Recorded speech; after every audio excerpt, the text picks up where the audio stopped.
guys, Ainsley from Daniel's Equestrian. I've got young Jesse behind me. As you can see, he's very unsettled. And I just thought filming today's session and showing you what I do with such an unsettled horse like this, just to bring their energy down, get them a little bit more focused, I thought it'd be worth sharing. Come on.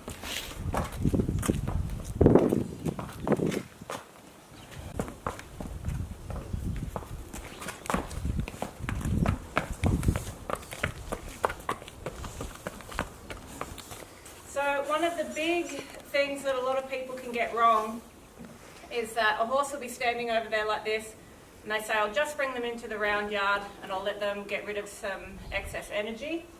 It's not that it's too much energy. She's got a little bit of separation anxiety that stems from just being very insecure. She needs a few more life skills and we're going to help give them to her. So the last thing I want to do is let her off to run around. And this little exercise I do with the small circles is to encourage her rib cage to bend and open right up, so she actually has to take deeper breaths, and it just helps them relax a little bit more.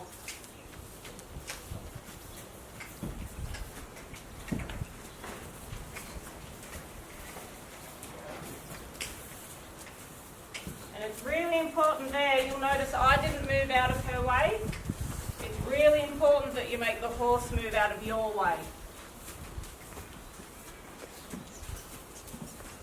Good girl.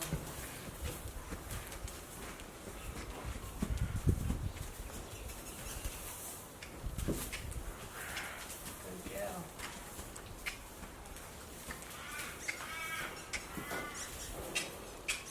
I'm not going to worry when she's distracted. With a horse like her, she's interested in everything else happening outside because it's easier than what's happening in here. So I don't want to punish her. I just want to get her thinking about what I'm asking. Again, I don't move. I make sure she's moving out of my way. Good girl.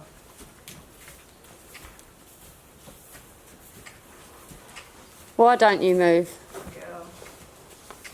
I don't move because I don't want to ever be making myself pliable to the horse. I don't want them thinking that they can get me to move out of their way. I always want them thinking that they have to do whatever they can to get out of my way at all times. So if you're leading to the paddock and something goes wrong and they get spooked, they're not going to run over the top of you, they're going to run out to the side. Good girl. And then, good. So again, there, I don't get angry at her. I don't change my energy. She can trot, that's fine, that just makes the exercise much harder. I just keep my focus on what I'm asking her to do. She doesn't have to worry about anything else in this world anymore. One of her big problems, and why she's so insecure, is that she thinks she has to save herself. And we've got to help show her that if she puts a little bit more trust in people, we're going to take away all those things that worry her. She's just got to listen to what I'm asking. Good girl. Good girl.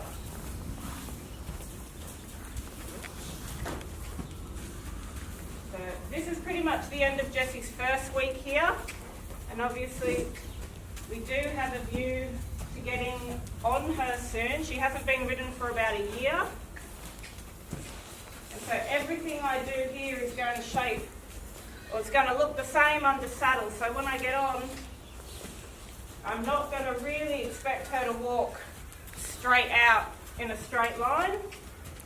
And I'm going to really want to make sure I've got good one-rein stops, so I practice those here. And I use those. Good girl.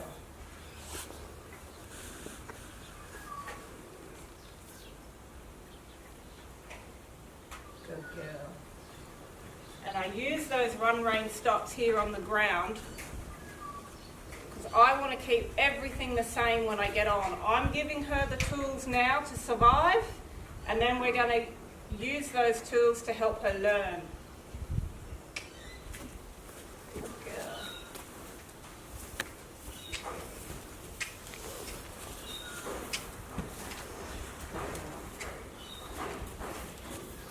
So you can see,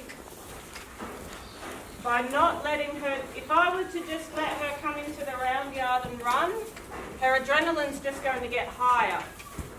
And actually what I want to do is get her looking for the right answer. At the moment, I cannot ask her to stand still because that is beyond her capabilities.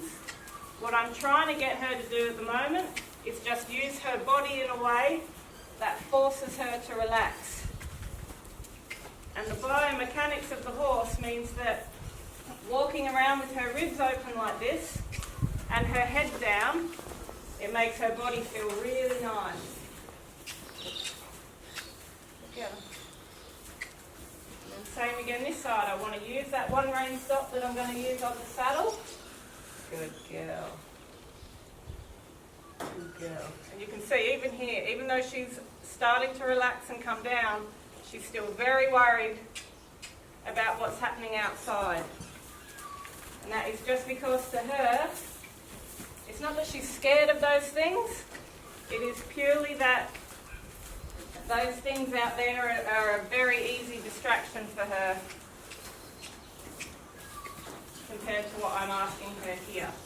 But soon it's going to change and she's going to realise it's much easier to concentrate on what I'm asking and she doesn't have to worry about any of those things. Good girl. Good girl. So you can see every time we're stopping, she's looking somewhere else, and I'm just sending her around and giving her something else to do.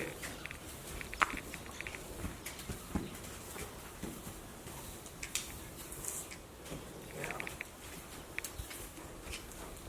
Good girl.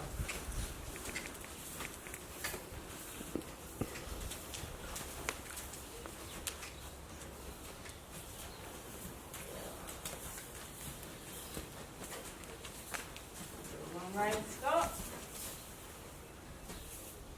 Good girl. So I'll leave this video here for now. She's definitely come down. When we take her back over, she will come down a little bit, come up a little bit, sorry. And I'll just do a couple of these circles before I put her rugs back on. And we just follow this process, and eventually she will settle over the next week or two. I don't get angry at her for that. It's really, really important, as much as it can be frustrating dealing with a horse like this, focusing on the things that you don't want are only going to make them more agitated. She wants to walk. She can, but instead of feeling like she gets to kind of get angry and squeal, she has to work in a way that actually encourages her to relax. Get her to stop once more.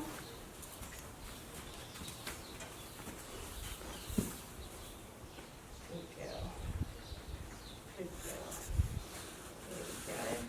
So yeah, we'll leave that here. I hope that was a little bit insightful, if not helpful. And hopefully maybe next week we'll do another little video and we can see where she's at, hopefully much better. See ya.